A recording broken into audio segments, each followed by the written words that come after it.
Transició, democràcia i autonomia. Amb la mort del general Franco l'any 1975 es va desenvolupar a Espanya un procés de transició política fins l'any 1982 amb l'arribada al poder del PSOE. Des d'ençà, PSOE i PP s'han anat alternant en el govern.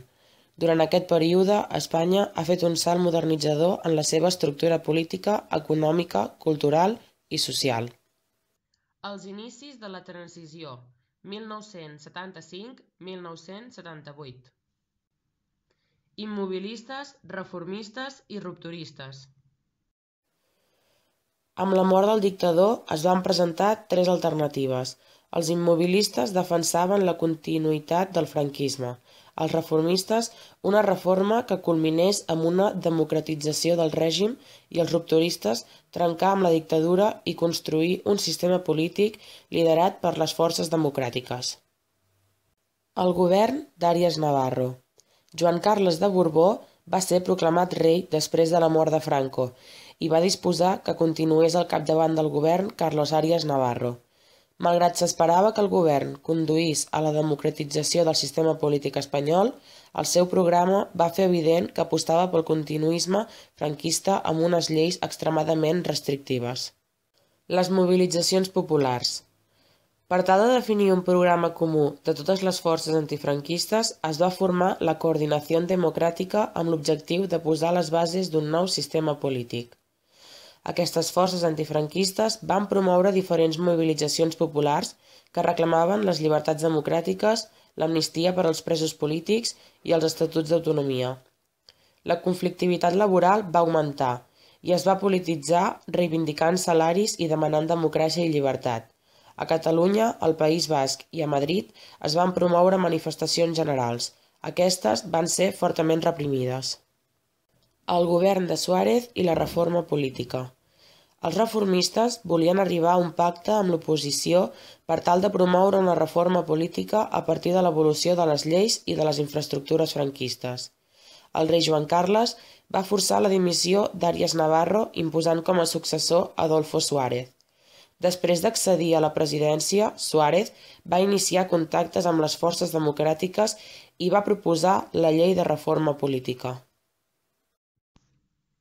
La construcció de la democràcia. Després de l'aprovació de la llei de reforma política, van tenir llocs negociacions entre el govern i algunes forces polítiques democràtiques per tal de preparar les condicions per la celebració d'eleccions generals. El camí vers la democratització es va completar amb decrets que van permetre llibertat sindical, amnistia per als presos polítics, legalització dels partits polítics. Així, progressivament, es van anar desmantellant totes les institucions franquistes. Suárez va decidir legalitzar el PSE i el PSUC, fet que va provocar una crisi de govern. Les primeres eleccions democràtiques. Les eleccions van fixar-se per al juny de 1977 i s'hi van presentar la majoria dels partits que havien vertebrat l'oposició al règim franquista. El triomf va ser per la Unión de Centro Democrático, que encapçalat per Adolfo Suárez va constituir el primer govern democràtic. En segon lloc va quedar el PSOE, seguit del PSE, de l'Aliança Popular. A Catalunya, el triomf va ser per la Coalició Socialistes de Catalunya, seguida del PSUC. La Constitució de 1978. Les Corts van iniciar l'elaboració d'una Constitució democràtica. El text va ser aprovat en referèndum popular el 6 de desembre de 1978. La Constitució va començar la política de consens mitjançant la negociació i l'acord entre les forces polítiques. Va adoptar un caràcter progressista. Es va organitzar com una monarquia parlamentària. Va fixar el caràcter no confessional de l'Estat. Va desenvolupar una declaració de drets fonamentals i llibertats civils i polítiques. A més, va abolir la pena de mort. Va recollir els principis rectors de la política social i econòmica. Va reconèixer la llibertat de mercat. Va establir el dret a l'autonomia i va reconèixer el castellà com a llengua oficial de l'Estat, a més de les llengües pròpies de les comunitats autònomes respectives. La recuperació de l'autonomia. El restabliment de la Generalitat de Catalunya. La demanda d'autonomia per a Catalunya va rebre un impuls amb la proposta de l'Assemblea de Parlamentaris Catalans, juny del 1977, que demanava la restauració de la Generalitat, el retorn del seu president Josep Tarradellas de l'exili, la derogació de la llei que abolia l'Estatut del 1932 i a la constitució d'un govern provisional de Catalunya. Adolfo Suárez va negociar directament amb Tarradellas el restabliment de la Generalitat provisional i el seu retorn com a president després de 30 anys d'exili. El primer govern provisional es va formar al desembre del 1977, amb totes les forces polítiques, amb representació parlamentària. Un dels decrets importants que van promulgar tenia a veure amb la introducció de la llengua catalana al sistema educatiu. L'Estatut d'Autonomia de Sau. L'Assemblea de Parlamentaris Catalans va impulsar l'elaboració de l'Estatut d'Autonomia, el qual va nomenar una comissió de 20 diputats per redactar-lo. El projecte va ser aprovat amb un ampli consens polític el 16 de desembre del 78. El març següent va ser presentat al Congrés dels Diputats de Madrid. Va ser aprovat per les Corts el desembre del 1979. El 15 d'octubre es va celebrar a Catalunya el referèndum per l'Estatut, amb una participació del 59,6% i a favor a un 88,1%. L'Estatut atorgava àmplies competències legislatives i executives, algunes exclusives, altres compartides en educació, sanitat, obres públiques, ordenació territorial, justícia o política lingüística i cultural. També preveia la creació d'una política autonòmica, és a dir, els Mossos d'Esquadra. La Generalitat quedava constituïda per un Parlament, el poder legislatiu, un president escollit pel Parlament i el Consell Executiu, que com a president tindria funcions executives. El finançament s'aconseguiria a través de les transferències de l'Estat, dels recursos propis i dels impostos cedits total o parcialment per l'Estat. L'Estat de les autonomies. El procés de construcció es va iniciar a partir del moment en què la Constitució va arreglar la possibilitat que totes les nacionalitats que ho desitgessin es convertissin en comunitats autònomes, regides per un estatut d'autonomia, amb un Parlament autònom escollit per sufragi universal i amb un govern propi. Crisi econòmica i obstacles per a la democràcia. Un context de la crisi econòmica internacional. La transició va coincidir amb l'inici de la crisi econòmica internacional, la puja important del preu del petroli. A Espanya va ser pitjor perquè es va afegir la incertesa política i el retard a l'hora de prendre mesures contra la crisi. La crisi energètica va portar a la crisi industrial, l'atur va augmentar i la renda anual per habitant va disminuir. El sector secundari, que era molt important per a Catalunya, va fer que la repercussió de la crisi fos molt més greu. Caiguda de l'activitat econòmica a Catalunya va superar la mitjana espanyola. L'atur va augmentar i va haver un estancament del creixement demogràfic. La crisi va alterar l'estructura de l'economia i la seva localització territorial. Tèxtil, producció maquinària, construcció i sector agrari van perdre més del 25% de llocs de treball. Els serveis van augmentar i les comarques industrials tradicionals van ser les més afectades, com el Vallès, Baix Llobregat i Barcelonès. Unes altres van crear nous llocs de treball, Gironès, Selva, Alt Camp. Els pactes de la Moncloa. Per plantar cara a la crisi econòmica era necessari l'entesa entre el govern i els partits de l'oposició. L'octubre del 1977, les principals forces polítiques van signar els pactes de la Moncloa. Eren uns acords per sanejar l'economia i un programa d'actuació política, amb el principal objectiu reduir la inflació, que constava de política monetària restrictiva, devaluació de la peseta, creixement moderat dels salaris, reducció de la despesa pública i també posar en pràctica un conjunt de reformes. Una reforma tributària, impost sobre el patrimoni i l'IRPF, control de la seguretat social, modernització del sistema financer i un nou marc de relacions laborals. Els obstacles per a la democràcia.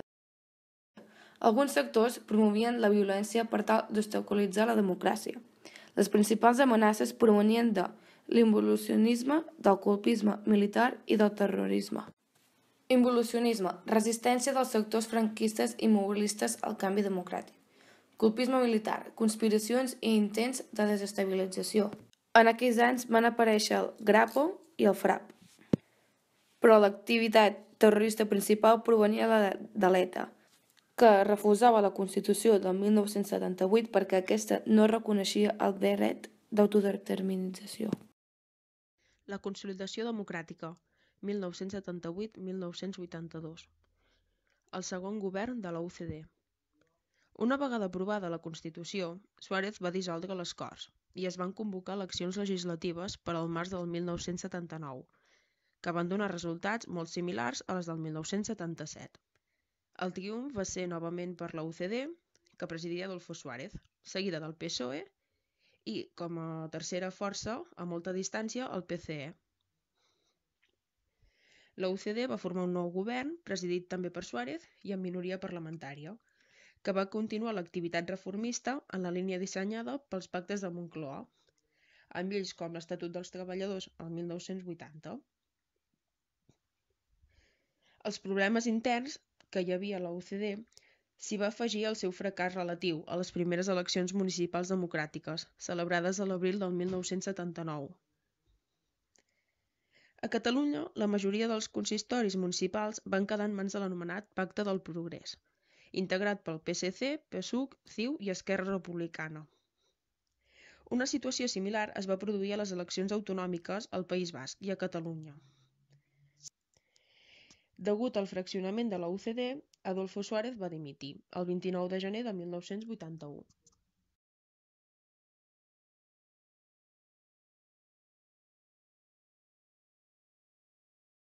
Durante la transición española, la democracia se planteó en varias ocasiones la posibilidad de que se produjera un golpe militar. Mientras tenía lugar la segunda votación en el Congreso para la investidura del sucesor de Suárez, Calvo Sotelo, en la tarde del 23 de febrero de 1981, tuvo lugar un intento de golpe de Estado en el que participaron fuerzas de la Guardia Civil y del Ejército. A las 14:20 horas de aquel día, el teniente de la Guardia Civil, Suárez Alonso, y 5 coches camuflados bloquean las principales calles de acceso al Congreso. A las 16:40 comienza a reconocer los accesos y la seguridad del Congreso. Se encuentran custodiando el edificio funcionarios del Cuerpo Superior de Policía y Policía Nacional. Tras comprobar que la oposición será escasa, Suárez Alonso sale del edificio y avisa a sus contactos del exterior, indicando que la operación puede seguir en marcha. A las 18:21 horas llegan al Congreso 4 autobuses de la Guardia Civil. El teniente coronel Tejero sale de los autobuses con una docena de hombres y reducen al policía de la puerta, entrando a toda velocidad en dirección hacia la puerta lateral. El Policía Nacional de Guardia saluda a los oficiales, mientras el comisario y los funcionarios de seguridad rinden sus armas y levantan los brazos. A las 18:23, mientras en el hemiciclo se debate la investidura de Calvo Sotelo como presidente, irrumpen en él los guardias con Tejero al frente. A las 8 de la tarde, con los golpistas en el Congreso, ya está en marcha la Operación Diana contra los sublevados, cercando la carrera de San Jerónimo. Media hora más tarde, el rey Juan Carlos sondea al estamento militar. Son leales los jefes militares de Burgos, Madrid, Granada y Canarias. Están con el golpe o son dudosos los de La Coruña, Valladolid, Zaragoza, Barcelona, Baleares, Valencia y Sevilla. A la 1 de la madrugada la trama golpista se desinfla. Se negocia con Tejero una rendición sin víctimas. Al mismo tiempo, las capitanías generales muestran su apoyo al rey. A la 1:10 de la madrugada, Juan Carlos I declara por televisión la vuelta a la normalidad. El intento de golpe de Estado ja és història. El declivi de la UCD. El 25 de febrer, Calvo Sotelo va ser investit nou cap de govern. El govern va signar amb les organitzacions empresarials i sindicals l'Acord Nacional d'Ocupació per a contribuir des del món laboral a l'estabilitat democràtica després del cop d'estat. A l'abril del 1981, la llei de divorci va ser aprovada. En canvi, la llei d'autonomia universitària va ser retirada. Una de les decisions més transcendents va ser la petició d'ingrés d'Espanya a l'OTAN, el 30 de maig de 1982. Degut a les retinències provocades per l'àmplia descentralització de l'estat espanyol, l'UCD i PSOE van aprovar la Llei Orgànica d'Harmonització del Procés Autonòmic, amb l'objectiu de fixar un sostre a les competències que podien ser traspassades a les autònomes. Al juliol del 1982, Suárez abandona la UCD i crea el seu partit, el Centro Democrático y Social. Els governs de la democràcia, de 1982 fins al 2008. A les últimes dècades, el sistema polític espanyol ha consolidat una situació de bipartidisme imperfecte entre dos grans partits, el PSOE i el PP. L'etapa de govern socialista, de 1982 a 1996. A les eleccions de l'octubre de 1982, el PSOE va aconseguir la majoria després d'una campanya en què es presentava com a motor del canvi que necessitava el país. El seu líder, Felipe González, va ser triat president del govern. L'any 1993, el PSOE va haver de cercar el suport dels partits nacionalistes, com CiU, Coalició Canària i el PNB, per poder guanyar. Alianza Popular va ser el segon partit més votat, seguit de Convergència i Unió, UCD i el Partido Comunista d'Espanya. A Catalunya, el Partit dels Socialistes va tenir un triomf indiscutible i el segon lloc va ser per CiU. El procés reformista. El canvi socialista es va concretar en un ampli programa de reformes amb la prioritat de lluitar contra la crisi econòmica. Una d'aquestes reformes va ser la reconversió industrial, que va aportar aspectes positius, però també conflictes laborals importants. També es van aplicar reformes socials. D'entre totes en destaquen la reforma educativa, la LODE, la LOCSE i l'aprovació de la llei del procés autonòmic. En l'àmbit internacional es va signar l'any 1985 el Tractat d'Adhesió a la CEE i també es va fer un referèndum per ratificar l'ingrés d'Espanya a l'OTAN, que va resultar favorable. D'altra banda, el govern va emprendre una reforma de l'exèrcit, va signar el pacte de Júria-Enea per abordar el problema terrorista d'ETA. El desgast del govern. El 14 de desembre de 1988 va tenir lloc una vaga general que va tenir un èxit notable de participació. Com a resposta, el govern va respondre amb una sèrie de mesures socials i laborals entre 1990 i el 1995. Es va universalitzar l'assistència sanitària gratuïta i es va enfortir el sistema de protecció contra la desocupació. Però la situació més greu es va produir arran d'alguns casos de corrupció, atribuïts a persones vinculades al govern, com Luis Roldán i Juan Guerra. Es va conèixer la Guerra Bruta contra el terrorisme, amb els grups antiterroristes de Liberación, que era una organització de pistolers relacionada amb el sector de la policia. Els governs del Partido Popular. Les eleccions del 1996 les guanya el PP, José María Aznar. És escollit president del govern. No té majoria absoluta i necessita el suport de les formacions nacionalistes, CiU, PNB i Coalició Canària. La legislatura en minoria. El primer govern d'Aznar va tenir una orientació centrista per mantenir el suport dels seus socis de govern. La tasca prioritària va ser la política econòmica. Va mantenir una política social que assegurés l'estat del benestar, diàleg amb els sindicats i empresaris. L'èxit econòmic més important va ser assolir les condicions que exigia la Unió Europea. Es va portar a terme la privatització d'empreses públiques per recaptar els ingressos per equilibrar els pressupostos de l'Estat. Deteriorament de les relacions entre el govern i el PNB. Polarització política al País Basc. El govern en majoria. Les eleccions legislatives de l'any 2000 van donar al PP la majoria absoluta. Això va crear una bona situació econòmica i l'executiu va governar de manera desigual. Van crear noves lleis, llei d'estrangeria, llei orgànica d'universitats, llei orgànica de qualitats de l'ensenyament, llei de partits i supressió del servei militar obligatori. El PP també es va enfrontar a qüestions que van provocar una gran tensió social, el Pla Hidrològic Nacional. També va haver-hi el desastre ecològic del Prestige, 2002.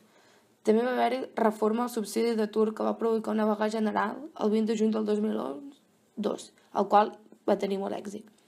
Suport del govern espanyol a la invasió de l'Iraq, que això va crear una opinió pública. A les eleccions del 2004, el PP va designar Mariano Rajoy com a candidat. L'11 de març, 3 dies abans de les eleccions, van esclatar 10 bombes a trens de Rodalies, a l'estació de Totxa, amb gairebé 200 morts i més de 1.000 ferits. Va alterar dramàticament la campanya electoral. Els socialistes tornen al poder. El 14 de març del 2004, el PSOE guanya les eleccions amb Zapatero. La inesperada victòria socialista va provocar un clima polític caracteritzat per un alt grau d'enfrontament entre el govern socialista i l'oposició dels populars. El primer que van fer va ser retirar les tropes espanyoles d'Iraq. Van distanciar-se dels Estats Units i van retornar a l'alineament amb la política exterior europea. Van promulgar lleis socials com la Llei Orgànica per la Igualtat Efectiva de Dones i Homes i la Llei de Dependència. Per últim, van renovar alguns estatuts d'autonomia, com és el cas de Catalunya, la Comunitat Valenciana i Andalusia. La Catalunya autònoma.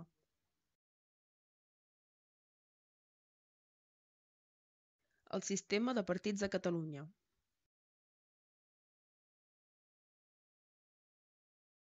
La dinàmica de la societat catalana i les seves tendències electorals han consolidat a Catalunya un sistema de partits diferenciat de la resta d'Estat. Catalunya presenta un sistema més pluripartidista a diferència de l'espanyol. El PSC va néixer de la fusió de dos grups socialistes de tradició catalanista. El PSC Congrés, liderat per Joan Reventós, i el PSC Reagrupament de Josep Pallach, amb la Federació Catalana del PSOE al final de la dècada de 1970. CiU va sorgir com una coalició entre Convergència Democràtica de Catalunya, presidida per Jordi Pujol, i la Unió Democràtica de Catalunya, liderada per Miquel Coll i l'entorn. La crisi del PSUC va donar lloc a la formació d'Iniciativa per Catalunya, Verds, el 1987, que integra col·lectius procedents de l'esquerra marxista i de l'ecologisme. Esquerra Republicana va patir una sèrie de crisis internes, però va aconseguir articular un discurs nacionalista i millorar la seva incidència electoral. Finalment, el PP vertebra una dreta catalana allunyada del nacionalisme i amb febles resultats electorals. L'hegemonia de Convergència i Unió a la Generalitat. El 20 de març del 1980 van celebrar-se les primeres eleccions autonòmiques, en les quals CiU va obtenir el triomf, seguit del PSUC i d'Esquerra Republicana. Jordi Pujol va formar un govern en minoria, amb el suport d'Esquerra Republicana, la qual va tenir com a objectiu prioritari el desenvolupament de l'Estatut, la construcció de l'autogovern i la negociació del traspàs de competències a la Generalitat. L'aprovació de la Llei Orgànica d'Harmonització del Procés Autonòmic l'any 1982, que va ser molt mal rebuda per la Generalitat i la majoria de forces polítiques catalanes, va dificultar les relacions amb el govern central. A les eleccions del 1984, CiU va aconseguir una majoria absoluta, la qual va revalidar el 1988 i el 1992. Però, en canvi, a les eleccions del 1995 va quedar en una majoria simple. En aquest període, la tasca del govern es va dirigir a consolidar les institucions pròpies amb lleis sobre l'organització del govern, de la funció pública, de la policia autonòmica amb la creació dels Mossos d'Esquadra, etc. La qüestió lingüística i la catalanització de la societat van constituir un espai d'atenció preferent, ja que calia recuperar una llengua i una cultura que la dictadura havia intentat aniquilar. Però també calia preservar la cohesió d'una societat amb una presència important de la migració.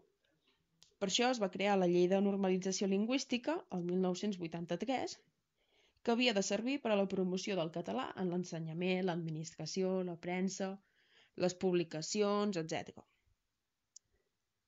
També es va aprovar una Llei d'Ordenació del Territori, el 1987, que configurava Catalunya en 41 comarques. El govern tripartit d'esquerres. A les eleccions autonòmiques del 2003, el PSC va ser el partit més votat, encara que CiU el superava en nombre d'escons. La Unió de les Forces d'Esquerra, PSC, Esquerra Republicana i ICB, va escollir el socialista Pasqual Maragall com a president de la Generalitat, al capdavant d'un govern de coalició tripartit que acordà un programa conjunt de govern, l'anomenat Pacte del Tinell. L'acord es proposava millorar l'autogovern català a partir de la redacció d'un nou estatut, canviar el sistema de finançament autonòmic, millorar la presència de Catalunya a la Unió Europea i, entre altres organismes internacionals, i imposar una política social centrada en la millora de l'educació, de la sanitat, l'acció social i el medi ambient. El principal projecte d'aquest govern va ser l'elaboració d'un nou estatut, que reconegués el caràcter nacional de Catalunya, ampliés la qualitat de les seves competències de la Generalitat i millorés l'autonomia tributària i proclamés uns drets i deures dels ciutadans davant dels poders públics de Catalunya. El text estatuari va ser aprovat al Parlament de Catalunya el 2 de setembre del 2005, amb el vot favorable de tots els partits catalans llevat del PP. El vot negatiu d'Esquerra Republicana va forçar Maragall a remodelar el govern i a convocar eleccions anticipades, tot anunciant la seva renúncia a presentar-se. I José Montilla va ser designat un nou candidat del PSC a la presidència de la Generalitat. Tot això va permetre reproduir la fórmula del govern tripartit el 2006. El desenvolupament econòmic i canvis socials. El creixement econòmic, de 1985 fins al 2008. Després de la crisi econòmica de 1973, les economies occidentals van començar cap a l'any 1985 un procés de recuperació i de creixement en el que Espanya i Catalunya hi van participar. Degut a l'entrada a la CE, actualment la Unió Europea, Espanya va reduir les distàncies amb els països més avançats. L'economia espanyola va passar per diverses fases. La primera fase va ser la fase de creixement, des de 1986 fins a 1991, degut a una reactivació de la inversió, un augment del PIB i una disminució de la taxa d'atur. La segona fase va ser la fase de recessió, des de 1992 fins a 1997. L'anterior fase es va acabar a causa de les dificultats de l'economia europea provocades per l'enfonsament de l'URSS, la unificació d'Alemanya i la recessió econòmica als Estats Units. Això va provocar una reducció de la taxa d'increment del PIB i l'augment de la inflació i de la taxa d'atur. La tercera i última fase va ser la fase de creixement, des de 1998 fins al 2008. Van coincidir els governs del PP i els primers governs de Zapatero. Aquesta etapa va ser afavorida per l'entrada en l'economia a l'euro. A més, van baixar els interessos i es va fomentar la inversió i el consum. L'únic inconvenient és l'enorme pujada dels preus del producte energètic. Malgrat l'intens creixement, l'economia espanyola ha continuat mantenint problemes estructurals.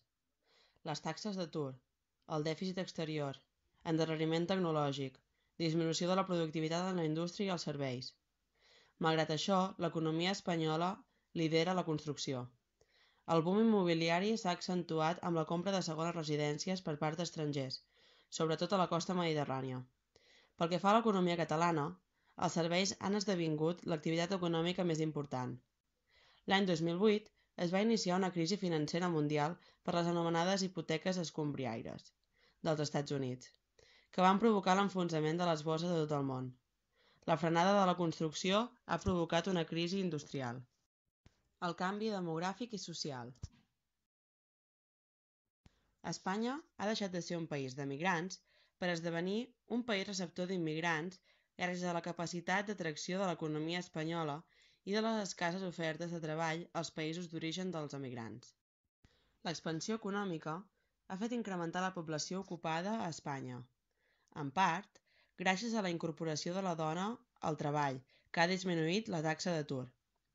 Paral·lelament, s'ha produït una transformació del mercat de treball espanyol, on el sector primari ha anat perdent importància en benefici del sector secundari i terciari. La transformació de les mentalitats.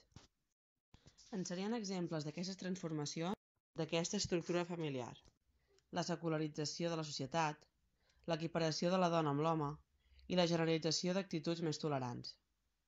Pel que fa a l'estructura familiar, s'han estès models de família alternatius, monoparentals, parelles de fet, parelles homosexuals.